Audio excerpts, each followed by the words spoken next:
organelas citoplasmáticas, tá bom? Então, gente, eu separei essa aula com alguns slides aqui para apresentar para vocês as principais organelas que nós encontramos nas células, tá? A maior parte da aula vai ser destinada especificamente às organelas de células eucarióticas, né? Porque a maioria das organelas só vai ser encontrada em células eucarióticas, mas aqui a gente vai estar comentando para vocês também a respeito de partes, né, de célula procariótica também, tá certo? Então, gente, por que eu escolhi esse tópico, né? Eu estava comentando para os alunos que, especificamente, a gente escolheu tópicos que costumam cair constantemente nas provas do Enem, tá? Em comemoração aí os 10 mil inscritos, a gente fez a nossa live de número 1, escolhemos um tópico muito recorrente na prova do Enem, né? Live 2 também, a 3 não é diferente,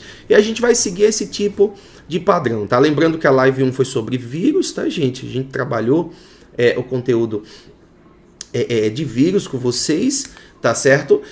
A gente fez a live 2, né, que trouxe a parte de verminoses, principais verminoses causadas por plateumintos, e a gente até trabalhou um pouquinho do conteúdo de plateumintos também. Hoje, sobre a organela citoplasmática, a gente já estou antecipando, tá, gente? O título da live de número 4, né, vai ser sobre teorias evolutivas. Nós vamos trabalhar com vocês já na próxima segunda-feira, tá certo? As lives não são lives assim tão longas, né? A gente dura aqui uns 50 minutinhos, no máximo 1 hora, e vai revisar com vocês tópicos importantes que caem constantemente na prova do Enem. E em vestibulares tradicionais também, né? Esse assunto de hoje, gente, citoesqueleto, ó, por exemplo, quem acompanha as resoluções das provas do Enem no meu canal, já viu que a gente respondeu questão sobre citoesqueleto. Caiu na prova 2019, PPL do Enem, tá? Questão que não foi considerada uma questão tão fácil, tá, gente? Então, vamos ficar atentos aqui para os comentários importantes que a gente tem para citar para vocês especificamente sobre essas organelas, essas partes da célula. Sempre que tiver caído alguma questão na prova do Enem, eu vou chamar a atenção de vocês, tá bom? Pessoal, a palavra citoesqueleto, né, ela já representa basicamente o que é que essa organela significa para a célula, né? Citoesqueleto quer dizer esqueleto da célula. Esse citoesqueleto, tá, gente, formado por fibras proteicas, né, e componentes proteicos que ficam no citoplasma, ele é muito característico de células eucarióticas.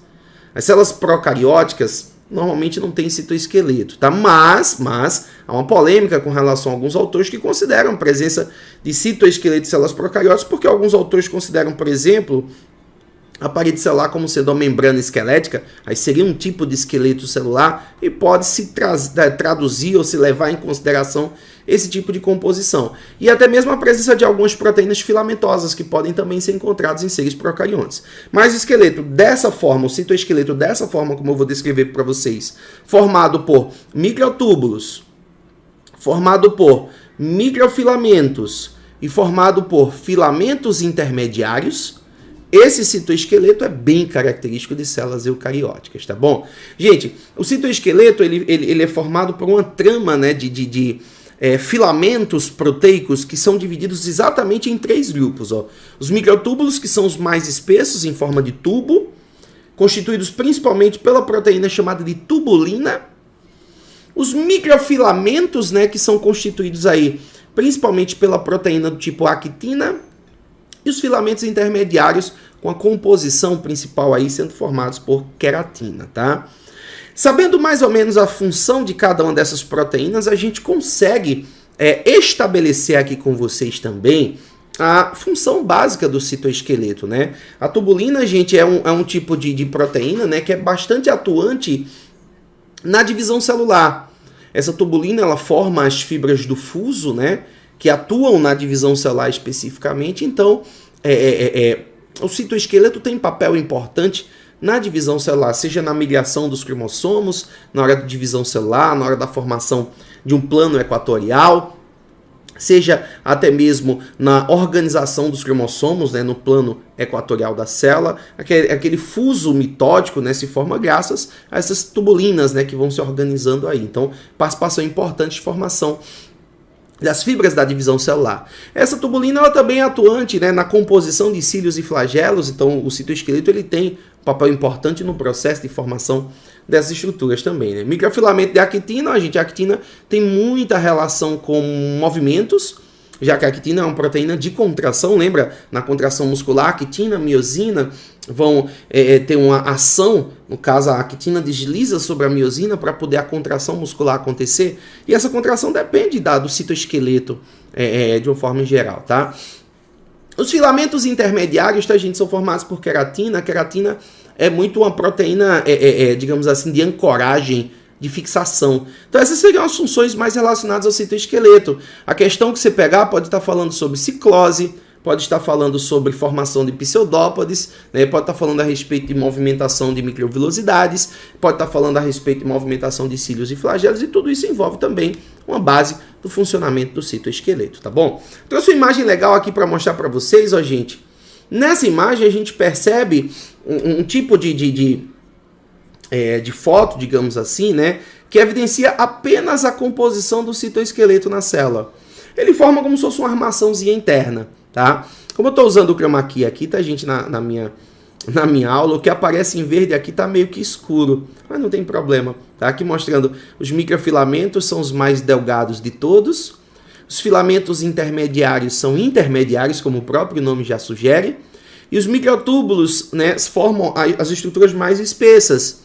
É interessante, tá, gente, que a actina e a tubulina, elas são proteínas globulares, né, arredondadas, e mesmo assim formam estruturas filamentosas, estruturas tubulares, que atuam na composição do citoesqueleto, beleza? Então, os microtúbulos, os filamentos intermediários e os microfilamentos aqui representados. É preciso que vocês lembrem da composição de cada um deles e o destaque principal na função que cada um deles vai desempenhar, tá bom? Caiu o citoesqueleto recentemente na prova do Enem, beleza? Vamos continuar aqui, pessoal. Olha, uma organela citoplasmática responsável pela síntese proteica. Não pode esquecer disso nunca, tá, gente? Olha, uma coisa que o aluno nunca pode esquecer é a função da organela citoplasmática. Tem 3 coisas que eu geralmente peço para o meu aluno lembrar. Primeiro, é conseguir reconhecer visualmente a organela. Aparece uma imagem na questão, você tem que saber que organela é aquela. Segundo, saber o que é que a organela faz. Qual é a função dessa organela na célula? E terceiro, saber que tipo de célula tem essa organela ou apresenta essa organela mais desenvolvida ou mais atuante. Pode ser assim também, tá bom? Então o ribossomo, gente, é a única organela que existe tanto em seres, única organela citoplasmática, né, que existe tanto em seres eucariontes como em seres procariontes. Apesar dela existir tanto em eucariontes como em procariontes, ela não é 100% igual, ó. O ribossomo dos procariontes é um ribossomo 70S. E o ribossomo dos eucariontes é um ribossomo 80S. Esse S do final, tá, gente, é uma unidade para velocidade de sedimentação, tá? Então é como se o ribossomo do procarionte fosse levemente menos denso do que o ribossomo do eucarionte. Serve para a mesma coisa, tá, gente? Ambos são constituídos por subunidade menor e subunidade maior, mas há uma diferença em termos de densidade. O ribossomo dos procariontes é 70S e o ribossomo dos eucariontes é um ribossomo 80S, tá bom? Gente, só repetindo para vocês uma informação super importante. O ribossomo é a organela que atua na tradução. Então a função do ribossomo é função de síntese proteica e isso já caiu na prova do Enem, tá bom? Cai constantemente em vestibulares, fiquem atentos para isso, tá bom? Existem alguns tipos de antibióticos que quando são administrados para o paciente, né, esses antibióticos atuam bloqueando a síntese proteica na bactéria. E é importante a gente ter ribossomo um pouco diferente da bactéria, né? Porque esse antibiótico tem capacidade de bloquear a síntese proteica da bactéria sem interferir em nossa síntese proteica. Beleza? O ribossomo, gente, outra informação importante aqui, ó. O ribossomo é uma organela não membranosa. Isso quer dizer, tá, gente, que o ribossomo ele não tem estrutura fosfolipoproteica. O ribossomo não tem estrutura fosfolipoproteica. Olha aqui a composição do ribossomo. Ó. Ele é formado por proteínas associadas ao RNA-R, que é o RNA ribossômico, aquele que é produzido lá no nucleolo de células eucarióticas. Beleza? O ribossomo, gente, olha, em conjunto, quando ele estiver em conjunto, ele vai formar um tal de polissomo, né? São vários ribossomos juntos, quando eles estiverem deslizando no mesmo RNA mensageiro, eles estão produzindo a mesma proteína, tá bom? Lembrando a vocês que esse ribossomo, nos seres eucariontes, nas células eucarióticas, ele pode estar associado à organela que é o retículo endoplasmático, formando o retículo endoplasmático rugoso, que é uma organela que tem função de síntese proteica. Beleza? Vamos avançar aqui, gente? Estamos estudando hoje com vocês as organelas citoplasmáticas, tá bom? Aqui temos os centríolos. Deixa eu ver se alguém colocou alguma dúvida aqui. Está de boa, tudo tranquilo. Beleza. Massa, um abraço aí para o Tadeu Beltrão, João Vitor, Tiago Rodrigo, Leandro Reinaldo. Um alô aí para Chapadinha do Maranhão. Beleza, um abraço para você, tá? Leandro, tô vendo que você tá sempre seguindo aí os nossos vídeos no canal, tá? Muito obrigado aí pela parceria. Mr. Ângelo também, valeu, um abraço. Ao Ru, valeu, estamos juntos aí. São 10 lives em sequência, essa é apenas a terceira, tá? E vamos evoluindo para que cada vez você conquiste o seu objetivo, né? Consiga chegar mais perto dele, o seu objetivo, que também é o meu, é a aprovação, tá certo? Gente, agora temos mais um organelo, ó, gente. E essas primeiras que eu acabei de citar para vocês até agora, falei sobre citoesqueleto, falei sobre ribossomo e agora estou falando sobre centríolo. Essas organelas que eu estou citando agora, elas não são organelas membranosas, tá? O centríolo, gente, especificamente, ele é formado por 9 grupos de 3 microtúbulos proteicos. 9 grupos de 3 microtúbulos proteicos, tá certo? Então, aqui temos a representação, né, um desenhozinho esquemático, mostrando a representação aí no caso do centríolo, tá? Aqui do lado tá, gente, uma figura com a foto real do centríolo sendo observado em microscopia eletrônica. Essa microscopia eletrônica, ela sai assim mesmo, tá em preto e branco, tá?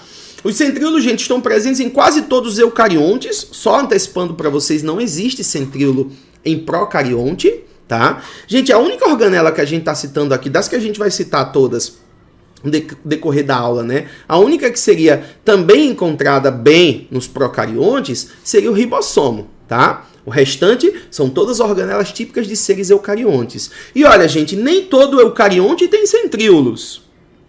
Os centríolos estão ausentes em vegetais superiores. Lembra quais são os vegetais superiores?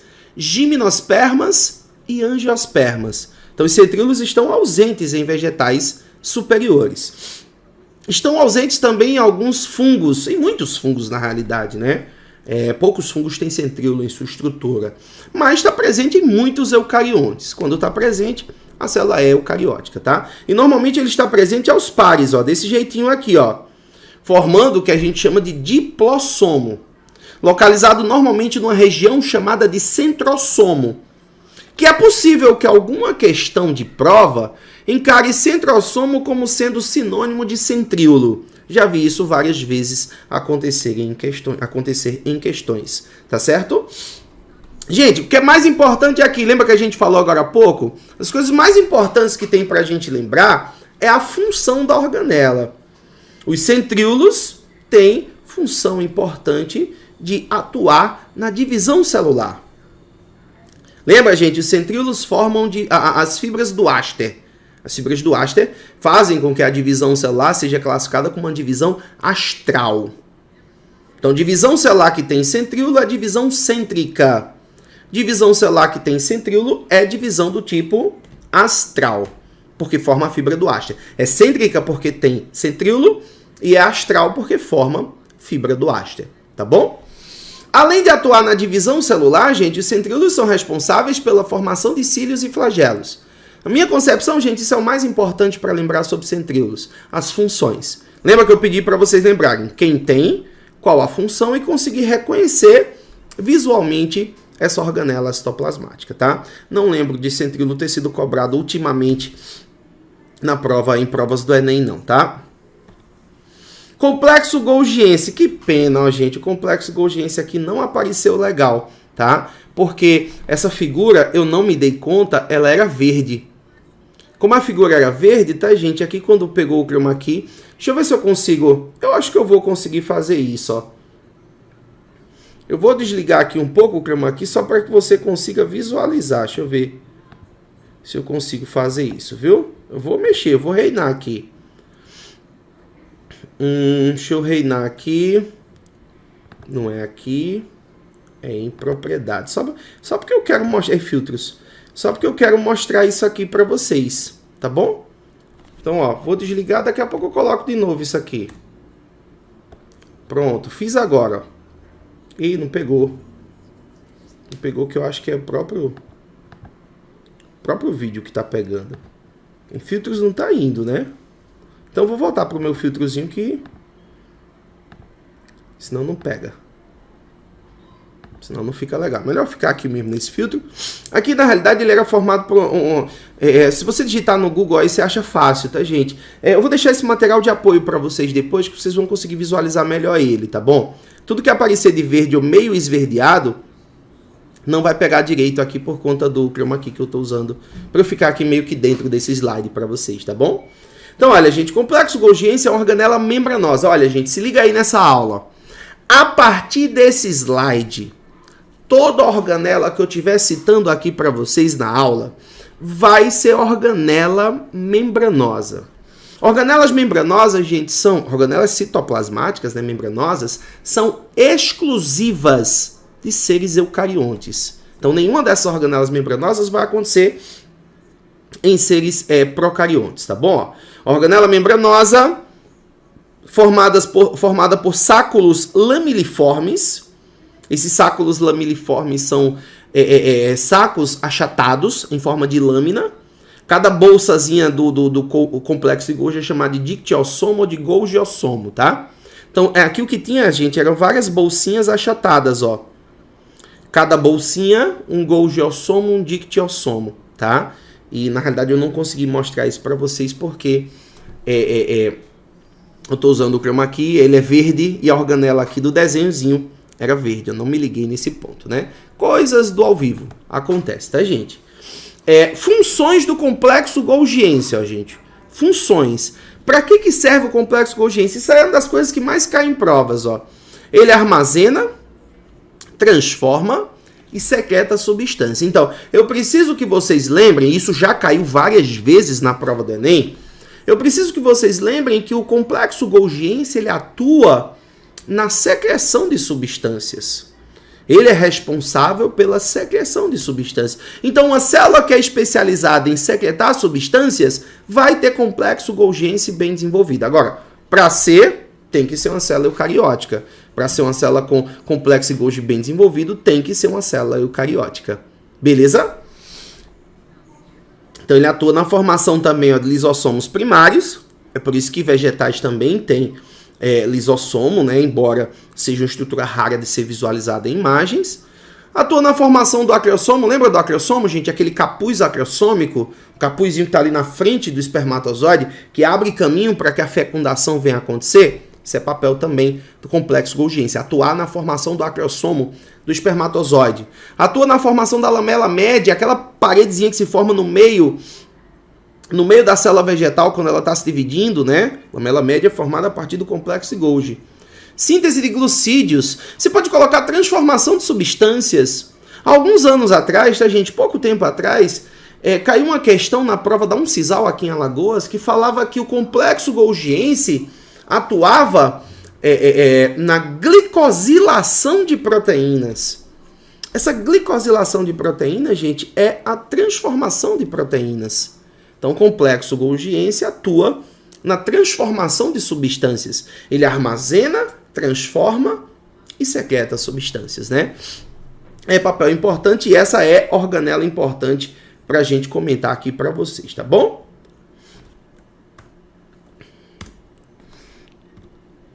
Mais uma organela citoplasmática aqui, gente. Mais uma organela membranosa que, por sinal, é uma organela originada a partir do complexo golgiense. Sim, gente, deixa eu só lembrar uma coisa para vocês aqui, me dê licença de eu voltar aqui.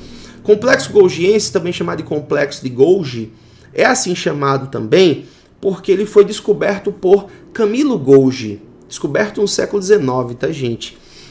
Camilo Golgi descreveu pela primeira vez essa organela, que recebe o nome em homenagem a ele. Beleza? Eu até fiz uma fofodica sobre o complexo de Golgi, que é a que a gente vai lançar aí. A próxima fofodica que a gente vai estar lançando no Instagram, tá, gente? É uma fofodica que fala sobre o complexo de Golgi, tá? Para quem não sabe, gente, no Instagram a gente também dá dicas semanais, tá? Quem não me segue pode me seguir, @Jeanbrito, tá bom? Aqui também no nosso canal nós temos postagens, 3 postagens normalmente por semana, tá? Resolução de questões, aulas teóricas. Nosso canal que começou inicialmente com o objetivo só de ter resolução de questões, mas com o tempo ele foi vendo a necessidade também de colocar um pouco de teoria para vocês, que é o que a gente está fazendo hoje, tá bom? Não esquece de dar um like no canal, não esquece de se inscrever no canal, isso é muito importante para que esse projeto continue cada vez mais crescendo e a gente dando continuidade a ele por tempo indeterminado, né? Gente, o lisossomo é uma organela membranosa arredondada. Organelas membranosas arredondadas nem sempre são lisossomos. Existe também o peroxissomo, existe o glioxissomo também. Mas até um vacúolo dá uma impressão de ser arredondado, né? Então, nem sempre a organela membranosa arredondada vai ser um lisossomo. Mas muitas vezes é, porque o lisossomo é uma organela muito conhecida. E que, por sinal, caiu recentemente na prova do Enem. Gente, a organela citoplasmática é uma das apostas que eu estou colocando aqui, tá? Essas lives vão sair sempre com tópicos que eu aposto que tem muita chance de cair na prova do Enem, tá bom? Essa organela caiu recentemente. Olha a função do lisossomo, gente. Função de digestão intracelular. É uma organela responsável pela digestão dentro da célula. O que é que o lisossomo tem, Jean, para poder ele fazer essa digestão? Lisossomo tem em seu interior enzimas hidrolíticas, as conhecidas hidrolases ácidas, enzimas que atuam promovendo reações de hidrólise. Beleza? Então, existem enzimas digestivas dentro do lisossomo. Olha as funções que eu coloquei aí para vocês no lisossomo.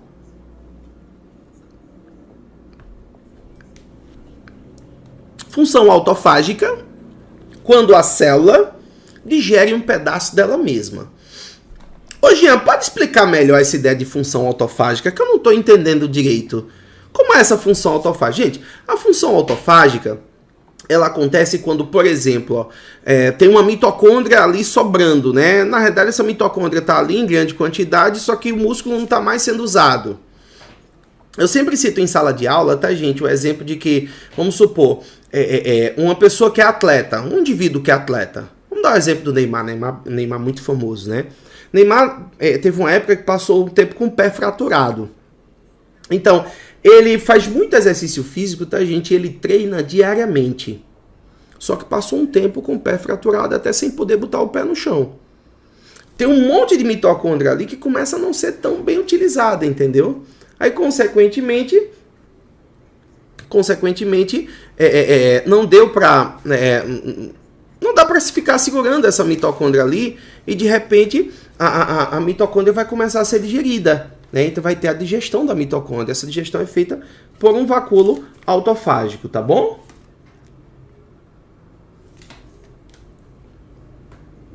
Beleza, gente?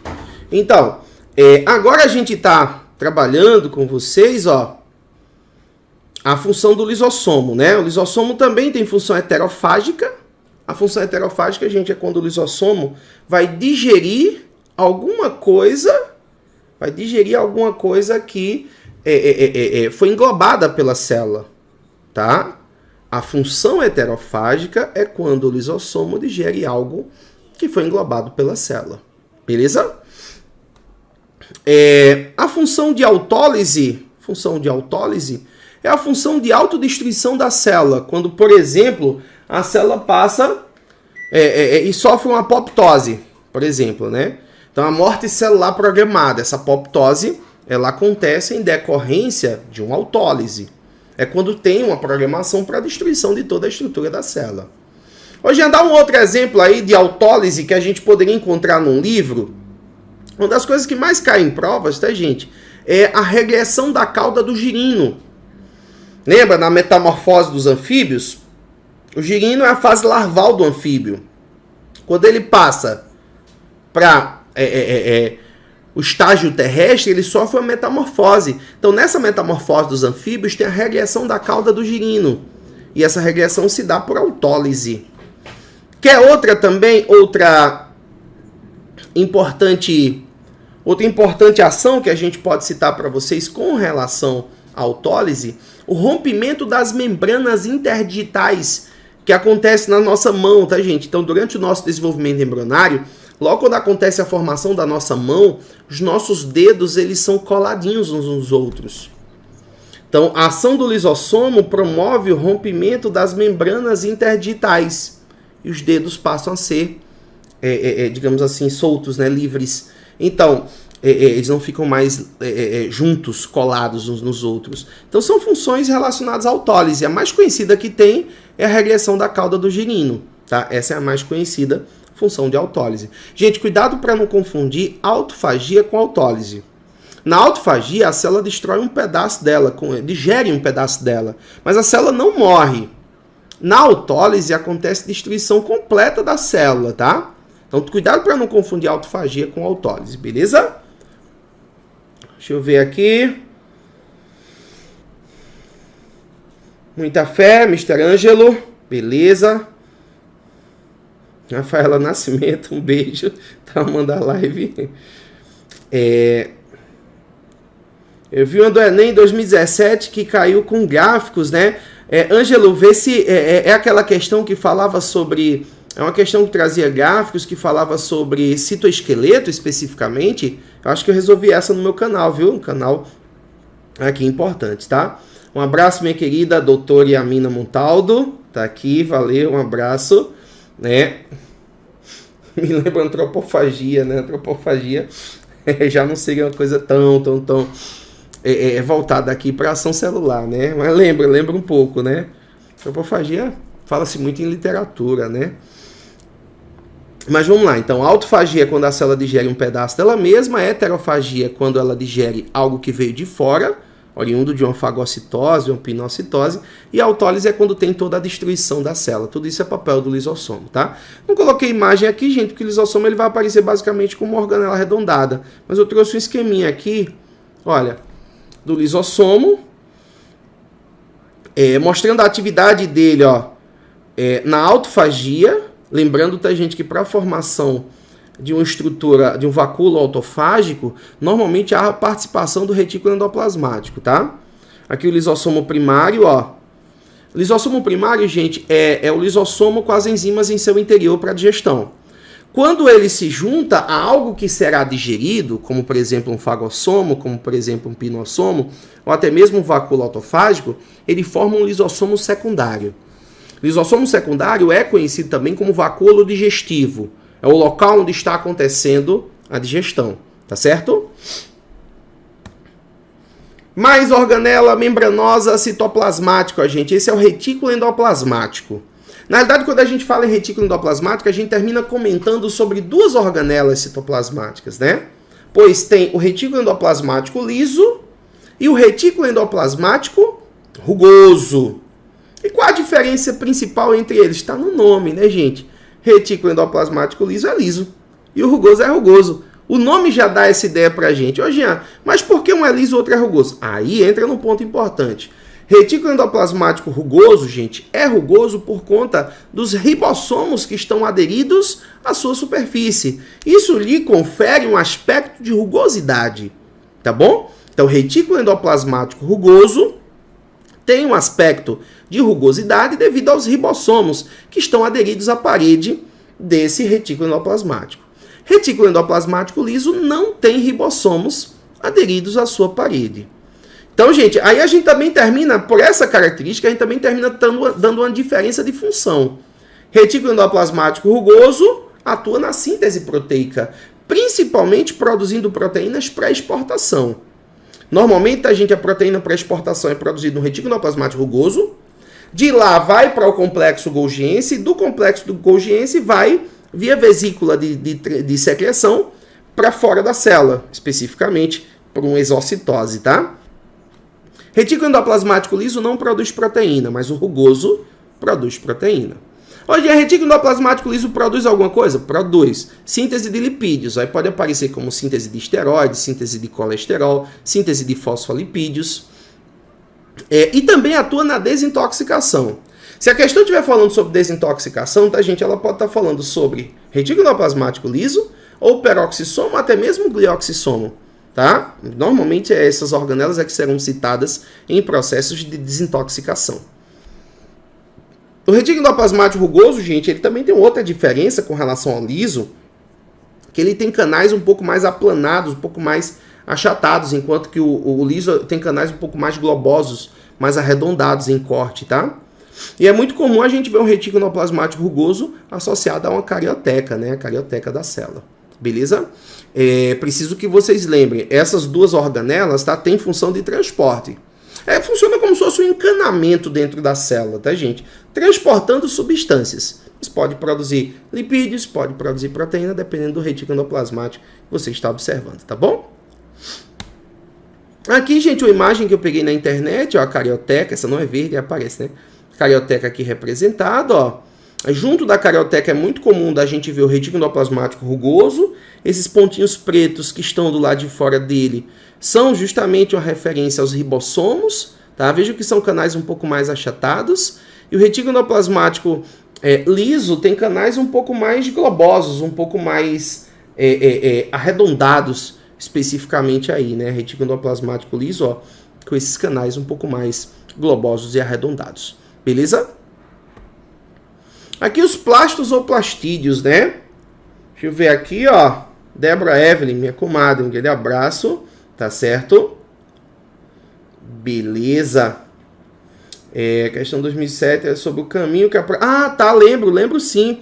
Lembro sim, eu também tenho essa questão respondida no meu canal. Acredito que sim, viu? Só 2017 só se foi do PPL, que já é o próximo que vai entrar, tá? Mas a gente tem no nosso canal aqui, tá? Nem 2016, nem 2017, 2018, 2019.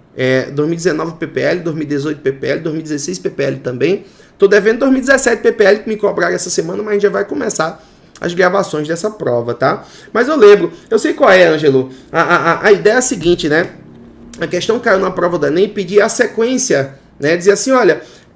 a gente adiciona um determinado aminoácido aqui para uma célula produtora de proteína, né? A gente vê 5 minutos depois, 10 minutos depois e 15 minutos depois, para a gente ver qual o percurso que esse aminoácido está seguindo. Eu acho que é essa questão que você está se referindo, né?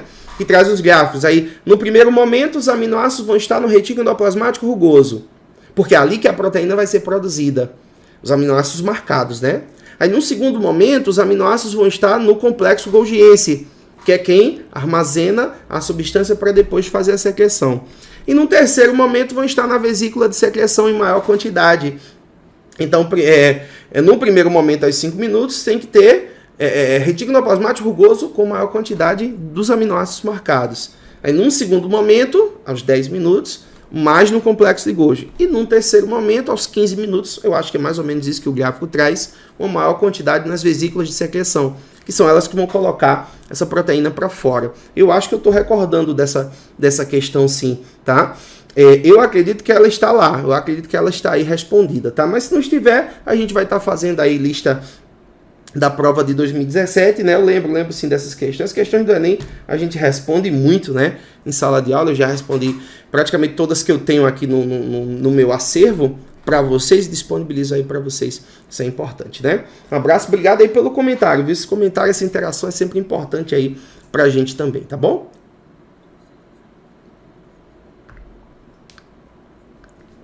Mais uma organela membranosa, gente, aqui, ó. Os plastos ou plastídeos. Plastos ou plastídeos, ó. São organelas membranosas, ó. Estão presentes apenas em vegetais e algas protísticas. Ou seja, gente, quem tem plastos são aqueles seres eucariontes que conseguem fazer fotossíntese. Gente, hoje teve uma aluna que mandou uma pergunta para mim no WhatsApp. Disse assim, ô Jean, existem seres que não têm cloroplasto, mas fazem fotossíntese? A resposta que eu mandei para ela, tem sim. Existem seres que não têm cloroplasto, mas têm clorofila. e fazem fotossíntese. Lembre-se que cloroplasto não existe em seres procariontes. Cianobactérias e algumas bactérias fotossintetizantes, eles não têm cloroplasto, mas mesmo assim fazem fotossíntese. Hoje aí a clorofila fica onde? A clorofila fica em bolsas fotossintetizantes, também conhecidas como bolsas clorofiladas. Beleza? Gente, os plastídeos ou plastos, né? Cuidado para não confundir plastídeo com plasmídio, tá? Plasmídio é um fragmento circular que é típico de seres procariontes, tá bom? Os plastídeos ou plastos são organelas membranosas, estão presentes somente em seres que fazem fotossíntese e são eucariontes. E temos, eu vou citar aqui para vocês 3 tipos, tá, gente? Só que existem vários tipos de plastos, tá? Normalmente os plastos eles são formados a partir de protoplastos, são estruturas mais primitivas, né? Os leucoplastos seriam plastos incolores, né, que recebem nome de acordo com o que eles guardam. Os mais famosos são esses primeiros aqui, os amiloplastos, que reservam amido. Amiloplasto, gente, a gente encontra em grande quantidade, por exemplo, num tecido de reserva, um parênquima amilífero. Lembra que o amido é tecido de reserva vegetal, né? Então, o parênquima amilífero é um tecido que tem muita reserva de amido. As células vão ter muito amiloplasto, tá? Então, o parênquima amilífero você pode encontrar em grande quantidade numa raiz tuberosa, num caule tubérculo de planta, tá bom? O lipoplasto, ó, que é um plasto que reserva lipídio. Esses plastos incolores, eles não têm cor, justamente por isso recebem nome de acordo com o que eles guardam, né? Os cromoplastos têm cor, são os plastos coloridos.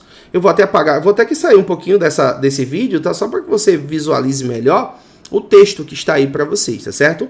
Então, os cromoplastos são plastos coloridos que armazenam pigmentos diferentes da clorofila, como os carotenoides, que eu acabei... Aí de volta aí, né? Que eu acabei de citar para vocês, né? Então, são os cromoplastos. Eu coloquei separadamente, tá, gente? Porque tem muito autor que coloca separadamente o cloroplasto. Mas eu já vi autores citando dentro dos cromoplastos os cloroplastos, tá? Mas há uma tendência moderna dos autores colocarem separadamente. Porque o cloroplasto é todo cheio de coisinhas a mais, né? Então, eu coloquei ele aqui separadamente para mostrar para vocês, ó. Eita, ele verde ficou cinza preto, né? Eu vou ver se na edição a gente consegue colocar essa imagem aí bonitinha para vocês na coloração verde, tá, gente? E ele tudo que aparecer verde aí, o chroma key termina trazendo essa modificação, né? Então, é para ele ser verde, tá? Vou ver se depois a gente faz uma ediçãozinha e coloca ele aqui na coloração normal. E eu vou deixar esse material disponível, tá, gente? Para vocês baixarem. Eu peço até desculpa ao pessoal que na live 2... Eu disse que ia colocar aquelas anotações que eu coloquei disponíveis, né? Mas deu um problema no meu computador. Ele não conseguiu salvar nada, ele reiniciou logo depois. Eu fiquei com medo até de perder a live. E eu não consegui baixar, no caso, salvar as anotações que eu fiz manuais durante a live 2, tá? Mas normalmente eu deixo disponível para vocês essas anotações, né? Infelizmente foi uma coisa atípica o que aconteceu, tá? Cloroplasto, tá, gente, é o plasto verde. Em presença de luz, ele sintetiza a clorofila e esse é o maior responsável pela realização de fotossíntese. Seres procariontes não têm cloroplasto, né? Então, isso aí vai ser tipo de eucariontes. Seres eucariontes que fazem fotossíntese vão apresentar essa organela. Ela tem vários discozinhos achatados, ó, gente, vários tilacoides, que é a parte clorofilada, né? Esses tilacoides em conjunto formam um grânum, que em conjunto formam a grana. Tanto na grana como na membrana intergrana, nós vamos encontrar a clorofila. O local do cloroplasto onde tem clorofila é onde vai acontecer a fase clara da fotossíntese, tá? E onde não tem clorofila, que é o que a gente chama de estroma, é onde vai acontecer a fase escura da fotossíntese, tá bom? Gente, existe uma teoria chamada de teoria endossimbiótica, também chamada de teoria endossimbiôntica. Essa teoria endossimbiótica, né, ou endossimbiôntica, é uma teoria que admite que cloroplastos e mitocôndrias, no passado, eram seres procariontes primitivos, que foram viver dentro de seres eucariontes primitivos e, com o passar do tempo, se transformaram em organelas citoplasmáticas. Gente, essa teoria endossimbiótica já caiu na prova do Enem. E, obviamente, você tem que lembrar que essa teoria endossimbiótica só serve para explicar a origem de cloroplasto e de mitocôndrias. E olha o que é que ela se baseia, gente, na presença de DNA próprio RNA próprio e ribossomos próprios nessas organelas, tanto mitocôndria quanto cloroplasto, e nos seres procariontes também. Tá? Então existe uma semelhança entre seres procariontes e essas duas organelas citoplasmáticas, o cloroplasto e a mitocôndria, tá bom? Função do cloroplasto, gente, pode esquecer nunca. Fotossíntese. Dentro do cloroplasto acontece tanto a fase clara como a fase escura da fotossíntese. Beleza?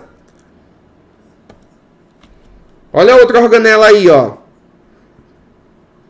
A outra organela é a mitocôndria, que também é uma organela membranosa e é típica de seres eucariontes, tá? Típica de seres eucariontes. Também tem DNA próprio, RNA próprio, ribossomos próprios. Isso fortalece também a teoria endossimbiótica para explicar a provável origem de mitocôndrias e cloroplastos. Se a questão falar da origem de complexo de Golgi, tá, gente, retículo endoplasmático, a origem de complexo de Golgi e retículo endoplasmático é a origem a partir, no caso, de invaginações, né? Complexo de Golgi, retículo endoplasmático, carioteca, surgiram a partir de invaginações que foram acontecendo ao longo da evolução da célula, tá? A evolução da célula eucariótica, tá bom? Gente, isso aqui já caiu na prova do Enem, ó. Todas as mitocôndrias presentes no zigoto são de origem materna. Isso já caiu na prova do Enem. Todas as mitocôndrias presentes no zigoto são de origem materna.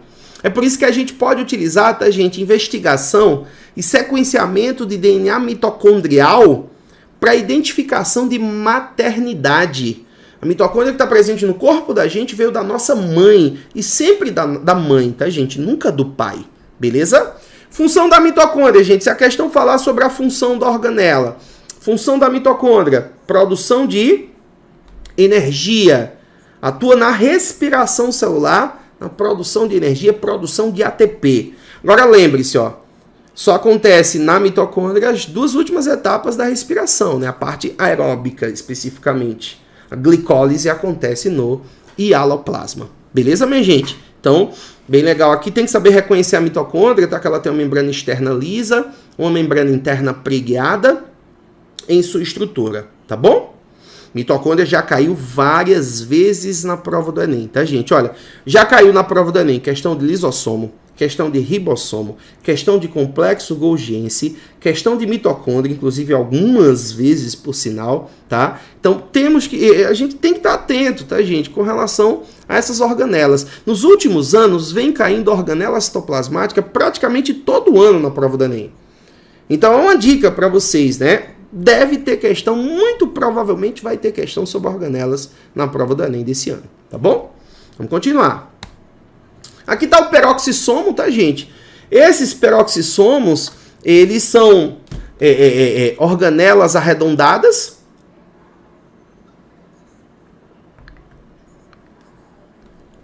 que são formadas a partir do retículo endoplasmático.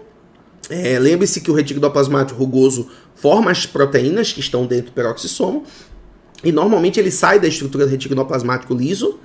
O papel do peroxissomo, gente, também é atuar na desintoxicação.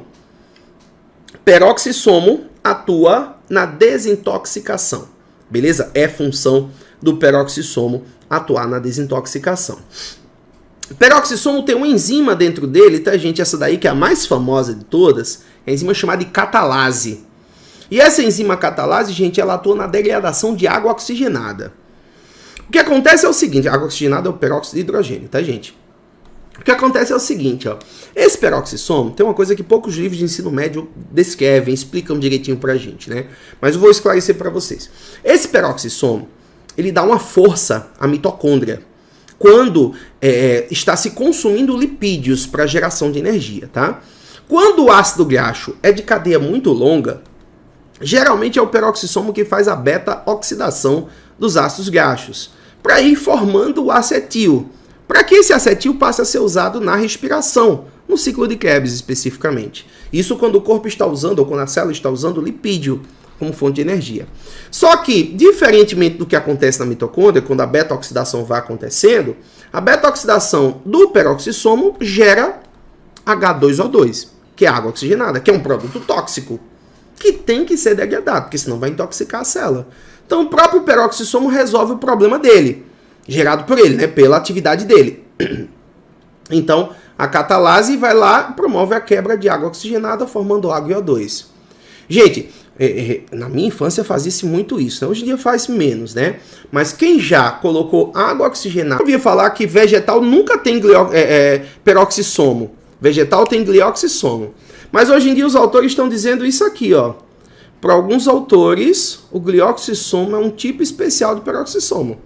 Aí os livros pararam de dizer, né, que célula vegetal não tem peroxissomo por conta dessa última frase que eu coloquei aqui. O papel do glioxissomo, gente, também vai ser um papel de desintoxicação. O papel do glioxissomo pode ser também essa conversão de lipídios em açúcares, tá? É uma organela mais rara de cair em provas, mas a gente colocou ela aí. Tanto o glioxissomo quanto o peroxissomo, os dois juntos, eles podem ser chamados de microcorpos, mas isso é mais para livro de nível superior. É pouco esperado uma questão sobre glioxissomo em prova, tá bom? Mas de qualquer forma, tá aí um resuminho com alguns aspectos importantes sobre essa organela.